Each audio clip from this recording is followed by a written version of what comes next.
Wherever you go, whatever you do, throw a little at it. Omax, Vest and Briefs. Chennai ஆழ்வார்பேட்டையில் உள்ள அலுவலகத்தில் நடிகர் ரவிமோகன் செய்தியாளர்களை சந்தித்து வருகிறார். அந்த காட்சிகளை தற்போது நேரலையில் பார்க்கலாம். பாருங்க, இனிமே சாது கிடையாது நான். அதனால என்ன நடக்குதோ பார்த்துக்கலாம். மற்ற விஷயங்கள், என் வேலை விஷயங்கள், அதை எப்படி சரி பண்ணணும் என்னன்றதை நான் பார்த்துப்பேன். இவ்வளோ நாள் என் கூட நின்ன உங்கள் எல்லாருக்கும் ரொம்ப ரொம்ப நன்றி. என்றைக்கு என் டிவோர்ஸ் கிடைக்குதோ, என்றைக்கு என் பர்சனல் லைஃப் சரியாகுதோ, என்றைக்கு இந்த சைபர் புல்லிங் எல்லாம் நிற்குதோ, எல்லாத்தையும் நான் பார்த்துட்டு தான் இருக்கிறேன். எல்லாம் எனக்கு வரும். எனக்குன்னு இருக்கிற ஒரு சில டீம் இருக்காங்க. மற்றவங்கள மாதிரி 25 பேர் கொண்ட குழுவெலாம் எனக்கு கிடைக்காது. நான் யாரையும் பர்சனலாக யாரையுமே நான் சொல்லலை. ஏன்னா இது மற்ற ஹீரோஸையோ இவங்களையோ அவங்களையோ எதுவுமே கிடையாது. சினிமாவுக்கும் இதுக்கும் சம்மந்தமே கிடையாது. இது என்னுடைய பர்சனல் லைஃப். 23 வருஷம் ராத்திரி பகலுமா நான் வேலை செஞ்சுருக்கேன். 95% of my movies are successful. இதெல்லாம் நானே சொல்லிக்கணும்னு நினைக்கும் போது எனக்கு கொஞ்சம் கேவலமாக தான் இருக்குது. இருந்தாலும் கேவலப்படுத்துகிறவங்க முன்னாடி அதை சொல்லி காட்டுறதுல தப்பே கிடையாது. My achievements, I only know. My fans, my true fans know. State award winner 2வது படத்தில் கலைமாமணி. என்னென்ன அவார்ட்ஸ் வேணும் சொல்லுங்கள், எல்லாமே நான் வாங்கியிருக்கேன். என்னுடைய சொந்த உழைப்பில் வாங்கினது. எங்கள் அப்பாவும் எங்கள் அண்ணனும் நடுவில் 4 வருஷம் வேலையே செய்யலை. இதெல்லாம் நான் நான் யங் ஏஜில் சொல்கிறேன். எவ்ரி டே காலைல எழுந்துச்சு நான் ஷூட்டிங் போயிருக்கேன் என் குடும்பத்தை காப்பாற்றுறதுக்காக. என் குடும்பம் தான் எனக்கு எல்லாமே. அவங்கள ஏதாவது சொன்னாலோ சீண்டணும்னு நினச்சாலோ நான் சும்மா இருக்க மாட்டேன். இனிமேல் என்ன நினச்சிட்டு இருக்காங்க? சும்மா இருந்துருவான், குவாய்ட்டாக இருந்துருவான், அவன் எல்லாம் பண்ணிக்கலாம்னு நினைக்கிறாங்களா? சொல்லட்டுமா என் நியாயத்தை? இத்தனை நாள் நான் பேசாமல் இருந்தது என்னோட தப்பு.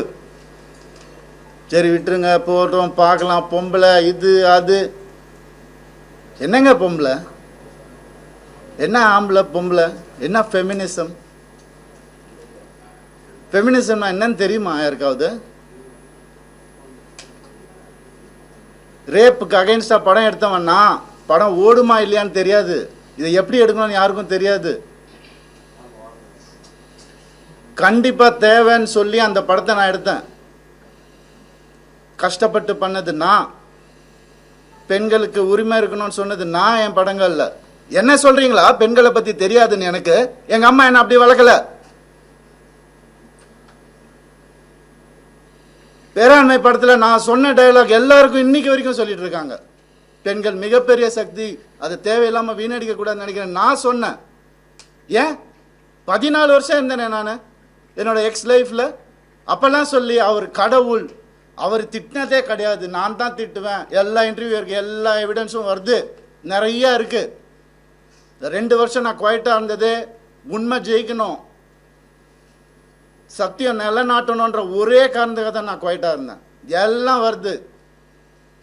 உங்களுக்கு சர்ப்ரைஸ் வெயிட்டிங்ஸ் இல்லதெல்லாம். வெயிட் பண்ணுங்க கொஞ்சம், எனக்காக பொறுமையா இருங்க. அதான் ஃபெமினிசம். என்ன நினைச்சிட்டு இருக்கீங்க ஃபெமினிசம்னா? நான் யாரு? நானும் ஃபெமினிஸ்ட் தாங்க. எப்படிங்க என் குடும்பத்தை நான் அகைன்ஸ்டா எப்படிங்க பேசுவேன்? 14 வருஷம் பேசலையே, பொறுத்துக்கிட்டேனே. என் பிள்ளைங்களை பார்க்க விட மாட்டாங்க. என்னோட லைஃப்ஸ் ஹாப்பியஸ்ட் டேன்னு நான் ட்வீட் பண்ண அவனும் நானும் சேர்ந்து டிக் டிக் டிக் படம் நடிக்கும் போது ஏன் பிள்ளைங்க நான் எப்படிங்க விடுவேன்? கேட்டுதான் இருப்பீங்களா? இப்படிதான் 50 லட்சம் ரூபா தெரியுமா? 2 பேர் ஸ்கூல் ஃபீஸ். எத்தனை வருஷம் நான் அதை கட்டி பார்த்துட்டு இருக்கேன். அவங்களுக்கு நல்ல லைஃப் கிடைக்கணும்னு. குழந்தைங்க பத்தி, என் பாசத்தை பத்தி பேசாதீங்க. உங்க யாருக்கும் எதுவுமே தெரியாது. டெய்லி நைட்டு உட்காந்து அவன் செஸ் கத்துக்கிறான். என் சின்ன பையன் டெய்லி உட்காந்து விளையாடுவான். அவன் கிட்ட தோத்து போவேன் நான். என்ன சொல்றீங்களா குழந்தைங்க மேல அன்பு இல்லைன்னு? பார்க்க விட மாட்டாங்க. போன் கான்ஃபிஸ்கேட் பண்ணி வச்சிருக்காங்க. ஸ்கூலுக்கு பாடி கார்டு அனுப்புறாங்க. என் பசங்க பார்க்கணும் இந்த வீடியோவை. தெரிச்சு தானே ஓடி வந்தேன் நான். அந்த லைஃப் பிடிக்கலன்னு இத்தனை நாள் இருந்தால அப்பெல்லாம் தெரியலையா? நான் அப்பெல்லாம் பார்த்துக்கல. எவ்வளவு கோடியில வீடு என்ன கேளுங்க போய் வெளியில. ஈசிஆரே சொல்லும். யாருக்காக? எல்லாம் அவங்களுக்காக தான் நான் பண்ண. இருக்கும் போது பார்த்துக்க முடியல. நான் இல்லாதப்ப மூடிட்டு இருக்கணும். ஒரு குழுவை அமைச்சு இவங்களை இப்படி காசு கொடுத்து இவங்கள அப்படி எனக்கு தெரியாத அதெல்லாம் பண்றதுக்கு பிறந்து வளர்ந்தவன் சொல்லி கொடுத்ததே நான் தான். ஏன் தெரியுமா? நான் திரும்பி வந்தேன் 6 மாசம் நான் காணாம போயிருந்தேன். வேணாம் தேங்க்யூ. இது ஃபெமினிசம். என்கிட்ட கேட்குறாங்க எப்படி அவன் வரான் பார்த்துடலாம் ஷூட்டிங்க்கு. ப்ரொடியூசர் ஆகினதே நான். என்கிட்ட கேட்குறாங்க யாராவது பார்த்துருக்கீங்களா குடும்பமா? ஒரு எக்ஸ் குடும்பம் வந்து இன்டர்வியூவில் வர்றது யாராவது பார்த்துருக்கீங்களா? எனக்கே தெரியாது. சர்ப்ரைஸ் தான். வந்து ஏன் மாப்பிள்ள, ஏன் இது, ஏன் அது, எதுக்கு? நான் பாட்டுக்கு தானே இருந்தேன். அப்படியே போயிருக்கலாம். எதுக்கு சுரண்டி ரத்தம் வர்ற அளவுக்கு உயிர் போற அளவுக்கு சுரண்டுனா என்னங்க பண்றது ஒரு மனுஷன்? எனக்கு இப்படிலாம் பேச தெரியாதா?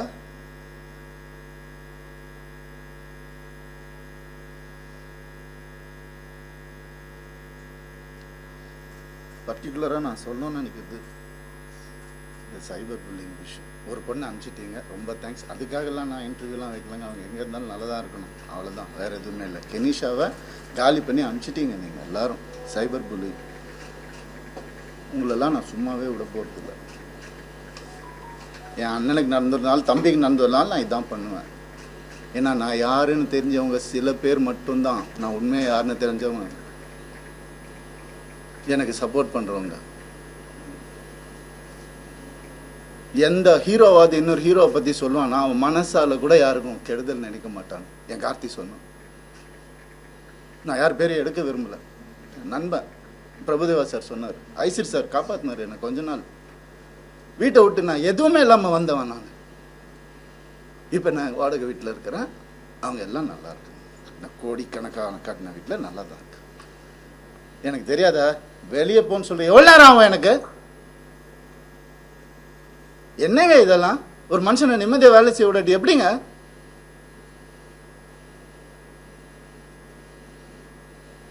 சும்மாவே இருக்கணும். என்ன கிண்டல் பண்ணாலும் ஏன்? ஏன்னா நான் செலிபிரிட்டி இமேஜ் தேவையில்லை. மனுஷன் முதல்ல. நான் ஆம்பளை பொம்பளைலாம் அப்புறம். மனுஷன். ஒரு மனுஷனுக்கு ஒரு கஷ்டம் வரும்போது அப்ப மட்டும்தான் தெரியும் அவன் கூட யார் இருப்பாங்க. அப்படின்னு என்ன பண்ணுதாங்க கெனிஷா.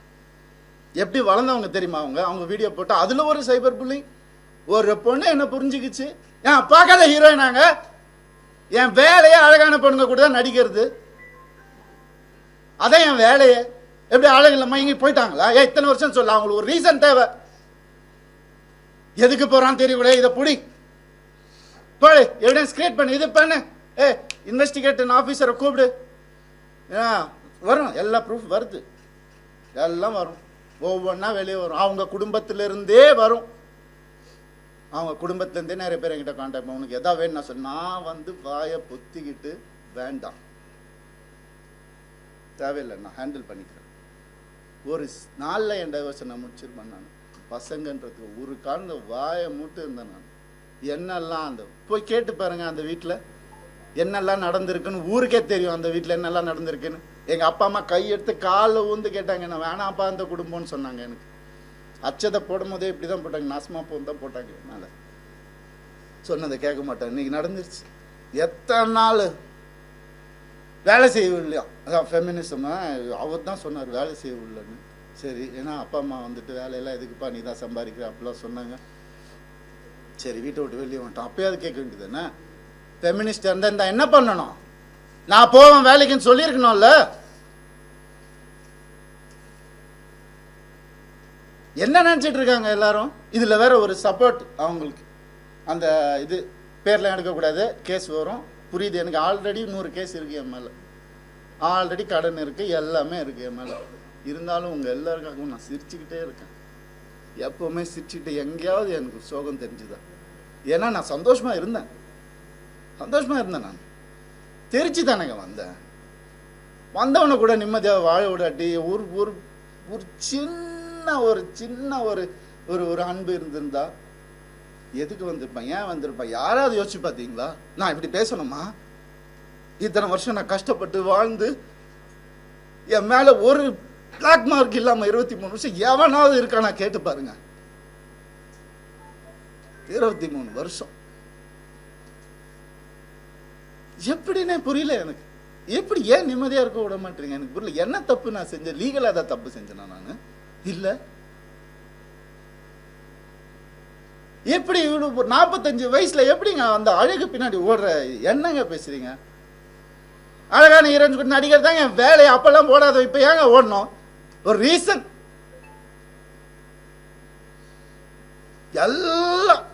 எல்லாத்தையும் கொடுத்துட்டானா அவன் கையில். அதான் என் பெரிய தப்பு. ஏன் நம்பிக்கை, ட்ரஸ்ட், என் லைஃப், இது எல்லாத்தையும் கொடுத்துட்டான். அப்படியே எனக்கு ஒரு அக்கௌண்ட் கூட கிடையாது என் பேர்ல. தெரியுமா உங்களுக்கு? ஒரே அக்கௌண்ட் தான் எனக்கு இருந்துச்சு, ஜாயிண்ட் அக்கௌண்ட். எக்ஸ்ஃபேமிலியோட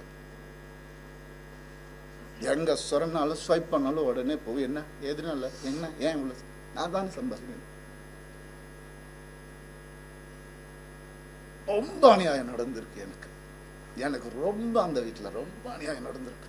சொல்ல முடியாத அளவுக்கு அநியாயம் நடக்குது. அதனால தான் நான் வாங்கி மாட்டேன். அசிங்கமா ஏன் என் நேச்சர் அப்படி.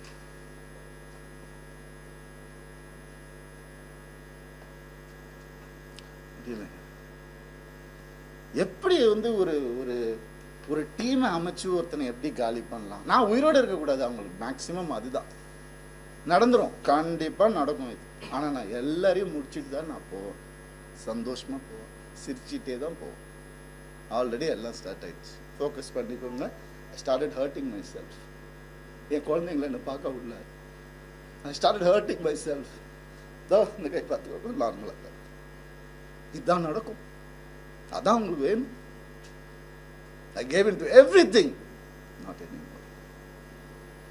வர சொல்லுங்க. மொத்த ப்ரூஃபும் இருக்கு என்கிட்ட. வர சொல்லுங்க தேடி. என்ன வேணா நடக்கட்டும். சாரிங்க, நான் நடிக்க மாட்டேன். ஸ்க்ரீனில் எப்போ என் படம் வரும் எனக்கே தெரியாது. எனக்கு சப்போர்ட் பண்ணுறவங்க சப்போர்ட் பண்ணிட்டு தான் இருக்காங்க.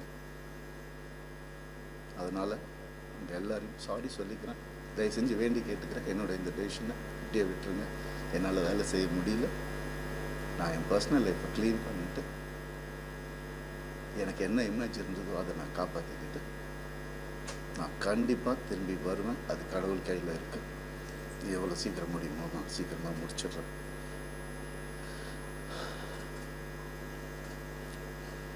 சில விஷயங்கள் சொல்லணுங்க. அது ஓப்பனாக சொன்னாதான் அது. இந்த 3 லெட்டர் நடிகை இருக்காங்க. நான் சொன்னல ஆல்ரெடி நிறைய கேஸு. அவங்க பேரை சொன்னால் அவங்களும் என் பேரை தெரியாமல் என்னை அட்டாக் பண்ணுறாங்களாம். இட்லி நடிகை, அதையும் சொல்லிடுறேன் நான். 3 பேர் ஹீரோஸ் என்கிட்ட, பெரிய ஹீரோஸ், அவங்க ஜென்ரேஷன் ஹீரோஸ் என் குடும்பத்தை கெடுக்க வந்த இவாவை அசிங்கமான வார்த்தையில் சொன்னாங்க. நாசமாக போயிருக்கும். 3 பேரோட வாழ்க்கையை கெடுக்கிறதுக்கு ரெடியாக இருந்த அந்த ஒரு பொம்பளை என் லைஃப் பற்றி பேசுகிறாங்க. ஆனால் வேறு ஏதாவது பிரச்சனை வந்து அப்படியே நான் ஃபெமினிஸ்ட், நான் இப்படி ஆகிடுவேன். என்ன ட்ராமா இதெல்லாம்? உனக்கெல்லாம் ஏதாவது துப்பு இருக்கா என்னை பற்றி பேசுறதுக்கு?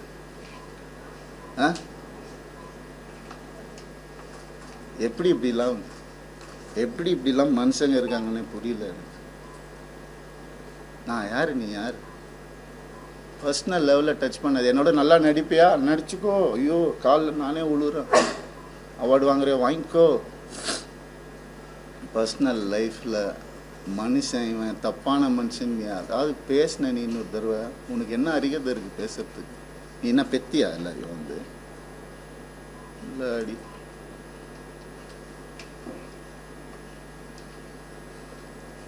தண்ணி கொடுங்கப்பா.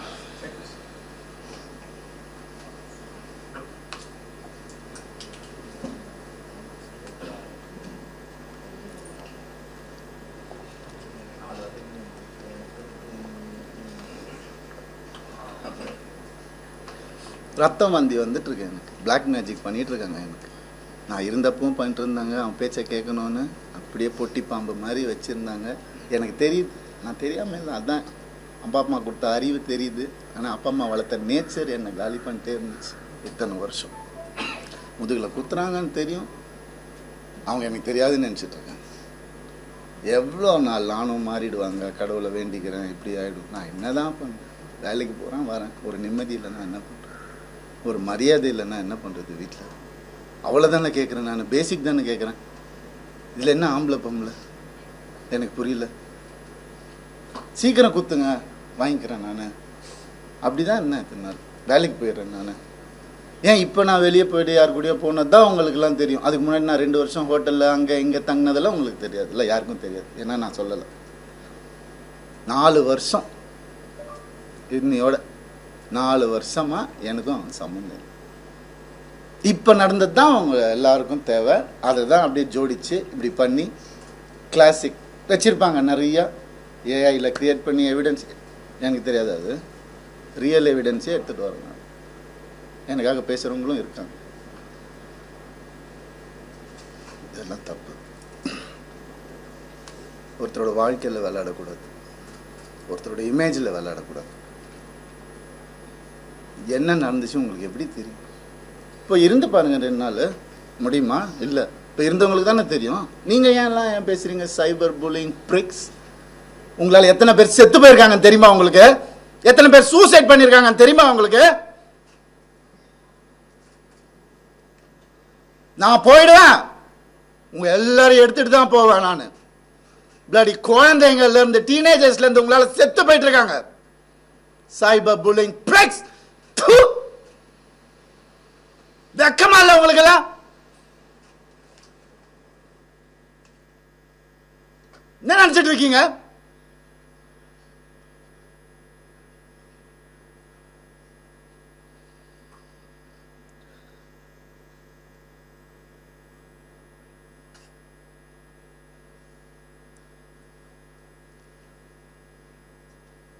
பண்ணி தான் அவனை வேறு வழி இல்லை. எனக்கு யார் தான் சொல்லுவா அப்புறம் என் கதை? அம்மா அப்பாவும் சொல்ல மாட்டாங்க, அண்ணன், ஏன்னா அவங்க முன்னாடியே சொல்லிட்டாங்க. எல்லாம் சொல்லிட்டாங்க, நான் கேட்கல. நிறைய அநியாயங்கள் நடந்திருக்கு எனக்கு. டே 1ல இருந்து அவங்கள கை அறுத்துக்கிட்டு தான் என்னை கல்யாணம் பண்ணாங்க. பிளாக்மெயில் மேரேஜ் தான் இது. பாருங்க வேணா ஃபோட்டோஸை. இன்னைக்கு என்னையும் பண்ண வச்சிட்டாங்க. அதுதான் நடக்கும். ஒரு டெத் விஷ் வாங்கிட்டு தான் நான் இத்தனை வருஷம் உட்காந்துருந்தேன். வெளியே வந்து இந்த லாஸ்ட் 2 வருஷம் தான் ஒரு மனுஷனா காற்று வாங்கிறது கூட நான் என்னால் என்ஜாய் பண்ண முடியுது. ஒரு மனுஷன் என் கூட இருந்த எல்லாருக்கும் தெரியும். இன்னைக்கு யாரெல்லாம் என் கூட இருக்காங்களோ அவங்க எல்லாருக்குமே தெரியும். இப்படி அதுக்குள்ள 2 வருஷம் கல்யாணம், வீட்டை விட்டு பிரித்து கூட்டு வந்துட்டு இங்கே வந்துட்டு வீடு கட்டணும், இது கட்டணும், அது இங்கே வேலைக்கு போவோம், அங்கே வேலை, யார் காசு கொடுத்தாலும் வாங்கிக்கோ, நமக்கு இதுதான் முக்கியம், அதுதான் என்ன. அதில் 3 படம் எனக்கு போச்சு, ஃபெயிலியர் ஆயிடுச்சு. ஏதோ பண்ணேன். அவங்க வீட்டோட ப்ரொடக்ஷனு ஒரு படம் முடியறதுக்குள்ளே இன்னொரு படம் டேட். அப்போ நான் வெளியே படம் பண்ண தேவையில்லை, கம்பெனி ஆர்டிஸ்ட் நான். அப்படியே என்ன சீரியல் ஆர்டிஸ்ட் மாதிரி உள்ளே வச்சு என்ன இது பண்ணுவீங்க. அதுலேருந்து நான் வெளியே வரக்கூடாது. நான் படித்த விஸ்காமுக்கும் நான் பார்த்த என்னுடைய ஃபிலிம் ஃபெஸ்டிவல்ஸும் ஒரு 5 ஃபிலிம் ஃபெஸ்டிவல் லைஃப்பில் நான் பார்த்துருக்குறேன். அந்த நாலேஜ் எல்லாம் வச்சு நான் எதுவும் க்ரியேட் பண்ணக்கூடாது. இதுலேயே அடங்கி இப்படியே இருக்கணும். அவங்களுக்கு பிடிக்கிற மாதிரி படங்கள், மாசா கமர்ஷியலாக. உங்களுக்கு தெரியும் என்ன மாதிரி படங்கள் நான் பண்ணியிருக்கேன்னு உங்களுக்கு தெரியும். சாதாரணமாக முடியாது. காசுக்காக பண்ண படங்கள் எதுவுமே இல்லை. இருக்குது, சாப்பிட்ணும்ல, பண்ணியிருக்கேன். இருந்தாலும் என் ஓன் இன்ட்ரெஸ்டில் எவன் ஜாம்பி படம் பண்ணுறான், எவன் ஸ்பேஸ் படம் இந்தியாவில் ஃபஸ்ட் டைம் எவன் பண்ணுறான், எதுக்கு நான் பண்ணணும்? ஓடுமா ஓடாதான் தெரியாது. இருந்தாலும் மெனக்கெட்டு என் ஆடியன்ஸுக்கு நான் நல்ல ப்ராடக்ட் கொடுப்பேன். அது ஒன்று தான் எனக்கு தெரியும். அது ஒன்று தான் நான் ஃபோக்கஸ் பண்ணது என் லைஃப்பில். ஏன்னா நீங்கள் போட்ட சாப்பாடு இது, நீங்கள் போட்ட பிச்சை எனக்கு.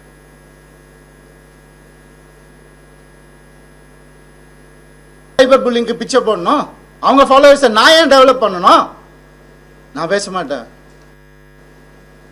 சிவன் குழந்தைன்னு நான் சொல்லுவேங்க. ஆம்பளையும் இல்லாமல் பொம்பளையும் இல்லாமல் இருக்கிறவங்கள நான் அப்படி கடவுள் குழந்தைங்க. அவங்கெல்லாம் வந்துட்டு என்னென்னமோ பேசுகிறாங்க. என்ன இது?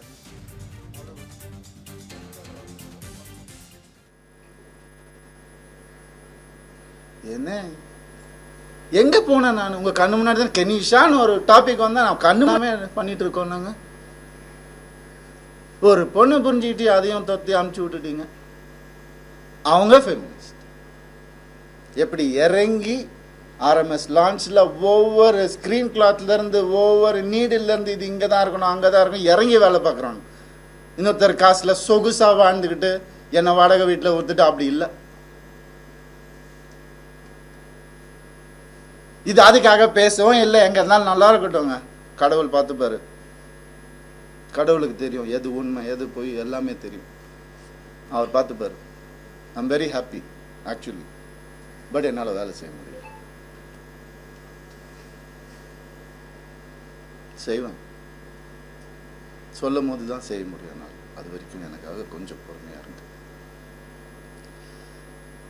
என்னென்னமோ இருக்கு சொல்கிறதுக்கு. நான் இன்னைக்கு சொல்லலைன்னா கொஞ்சம் பொறுமையாக இருங்க என் கூட. அப்புறம் என்றைக்குமே நான் சொல்ல மாட்டேன். வீடியோலாம் போட்டுட்டு இருக்க மாட்டேன்.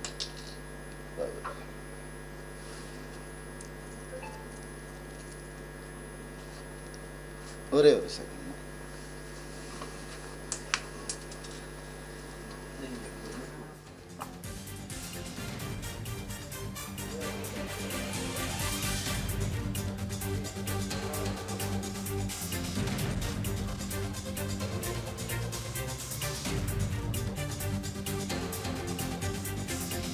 நாம் பார்த்திருக்கிறோம். சாதுவாக இருந்த என்னை சீண்டுகிறார்கள் என்று ரவிமோகன் செய்தியாளர்கள் சந்திப்பில் தெரிவித்திருந்தார். விவாகரத்து கிடைக்கும் வரை திரைப்படங்களில் நடிக்கப் போவது இல்லை என்றும் ரவிமோகன் தெரிவித்திருந்தார். எனது குடும்பத்தை சீண்டினால் சும்மா இருக்க மாட்டேன் என்றும் அவர் தெரிவித்திருந்தார்.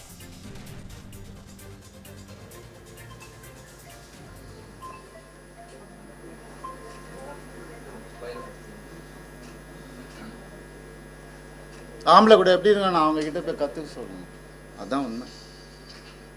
இறங்கி வேலை பார்க்கணும். சும்மா அதெல்லாம் இல்லை. எத்தனை எலும்பு உடஞ்சிருக்கும் எனக்கு. எத்தனை ஷூட்டிங்கில் எவ்வளோ பிரச்சனை வந்திருக்கும் எனக்கு. உடம்பு சரியில்லாமல் போயிருக்கிறேன் நான். ஷூட்டிங்க்கு 104 டிகிரிலெல்லாம் போயிருக்கிறேன். இதெல்லாம் நான் சொல்லணுமா? கேவலமாக தான் இருக்குது. இருந்தாலும் சொல்கிறேன். இதுக்கப்புறம் நான் எதுவும் சொல்லுவேன். அப்படி கஷ்டப்பட்டு வந்தவங்க நான். பான் வித் சில்வர் ஸ்பூன்லாம் கிடையாது நீங்கள் நினைக்கிற மாதிரி. எங்கள் அப்பா வந்து நான் பிறந்தப்போ நான் ஓட்டு வீட்டில் தான் பிறந்தேன். ஃபியட் காரு அப்புறம் வாங்கினாங்க ஒன்று. அதுக்கப்புறம் அம்பாசிடர், அதுக்கப்புறம் மாருதி, அதுக்கப்புறம் ஹோண்டா. அப்படி தான் எங்கள் அப்பா கிட்ட போய் BMW வாங்கணும் நல்ல ஸ்டேஜில் இருக்கும்போது போய் கேட்டால் அவர் சொன்னார் 3 சீரீஸ் வாங்கணுன்னா 5 சீரீஸ் வாங்கிக்கோப்பா அப்படின்னு சொன்னார். இல்லைப்பா அது நம்ம பட்ஜெட் இல்லைப்பா. எவ்வளோ இருக்கும்? 55 லட்ச ரூபாப்பா. என்னடா சொல்கிற? ஒரு வண்டியாடா அப்படின்னு கேட்டவர் எங்கள் அப்பா. நாங்கள் அப்படி தான் வந்தோம். சொல்கிறாங்க கோடிக்கணக்கில் சொத்து இருக்குது. மாதம் 25,000 ரூபாய் மெடிசன் செலவுக்கு அவங்க குடும்பத்துக்கு நான் அனுப்பிச்சிட்டு இருந்தேன். எல்லாத்துக்கும் இருக்குது, ரெசிப்ட் இருக்குது, எல்லாமே இருக்குது. நான் அனுப்பிச்சிட்டு இருந்தேன். என்ன கேள்வி கேட்குறாங்க வந்து உட்கார வச்சு. இந்த நிலைமைக்கு தள்ளிட்டாங்க. ஏன்? நான் வாய் முட்டை இருந்ததுனால. எதுக்கு நான் இருக்கணும்? எதுக்கு இருக்கணும்? தேவையில்லை எனக்கு. தேவையில்லைங்க. நான் ஏன் சும்மா இருக்கணும்? ஒரு ஃபேக் இமேஜை நினச்சி நான் சும்மா இருக்கணுமா? இமேஜே நான் என்னைக்குமே பார்த்தேன்னா ஒரு ஹீரோக்கு கூட போட்டி இல்லைங்க. எல்லாரையும் சொல்லுங்க இவர் அவர் அவர் இவர் இவர் அவர். நான் அதை தனியாக பண்ணிட்டு இருக்காரு விடுங்க. With 95% success rate. ஏன்? எனக்கு பிடிக்காது, நெகட்டிவிட்டி பிடிக்காது. என்னையா இன்னொருத்தர் கூட கம்பேர் பண்ணுறீங்க? நான் சினிமா படிச்சுட்டு வந்திருக்கேங்க. பாம்பேயில் போய் படிச்சுட்டு வந்திருக்கேன், விஸ்காம் படிச்சிருக்கேன், ஃபிலிம் ஃபெஸ்டிவல் போனவனை வந்துட்டு எதுக்கு இதுக்குள்ளே தள்ளி? அப்படி வளர்ந்தவன் நான். அதனால இவன் இதுக்கெல்லாம் போக மாட்டான், மீடியாக்கெல்லாம் பேச மாட்டான், வாயாடு இருப்பான், அவன் இமேஜ் முக்கியம். இமேஜ்னா என்ன தெரியுமாங்க? நீங்கள் இந்த சோஷியல் மீடியாவில் பார்க்குறது அதெல்லாம் இமேஜே கிடையாதுங்க. 23 வருஷம் இண்டஸ்ட்ரியிலேருந்து நான் சொல்கிறேன். இன்றைக்கி எனக்காக வந்திருக்காங்க பார்த்தீங்களா, சில பேர் வரப்போகிறாங்க, அவங்களையும் சேர்த்து தான் நான் சொல்கிறேன். உண்மையானவங்க கிட்ட இவனுக்காக என்ன வேணாம் பண்ணலாம் அப்படின்ற ஒரு வார்த்தை தாங்க இமேஜ். அதை உடைக்க ட்ரை பண்ணுங்க, பார்க்கலாம் யாரால் முடியுதுன்னு. சினிமா பண்ணலன்னா கை கால் இருக்கு, நான் என்ன வேலை வேணாம் பண்ணி பொழைச்சிப்பேன். டான்ஸ் கிளாஸ் எடுத்து பொழைச்சிப்பேன். நான் பரதநாட்டியம் தெரியுங்க எனக்கு, முறைப்படி அரங்கேற்றம் பண்ணுவேன். நான் எப்படியுமே பொழைச்சிக்கலாம். இதுக்கெல்லாம் ஆளாதீங்க. ஆம்பளைங்களுக்கும் நான் சொல்கிறேன், இந்த மாதிரி லைஃப்பில் என்ன மாதிரி கஷ்டப்படுறவங்களுக்கும் நான் சொல்கிறேன். நான் நிற்பேன் உங்களுக்காக. என்ன அநியாயம் நடந்துட்டுருக்கு இந்த ஜென்ரேஷனில் எனக்கு தெரியும். நான் நிற்பேன். இன்னும் என்ன வேணால் வர சொல்லுங்க. இன்னும் 4 வீடியோ போட்டு நான் வந்துட்டு பலாத்காரம் பண்ண கூட அவங்களுக்கு சொல்லிக்க சொல்லுங்கள். என்ன வேணால் பண்ண சொல்லுங்கள். இது சுத்தமாக இருந்த போதும். அவ்வளோதான் நான் நினச்சி வாழ்கிறது என் லைஃப். அப்படி தான் நான் வாழ்வேன் சாவர வரைக்கும். சீண்ட வேண்டாம். எனக்கு ஒரு சின்ன பிரேக் கொடுங்க, நான் வந்துடுறேன். கொஞ்சம் வெயிட் பண்ணுங்க ப்ளீஸ். தேங்க்யூ.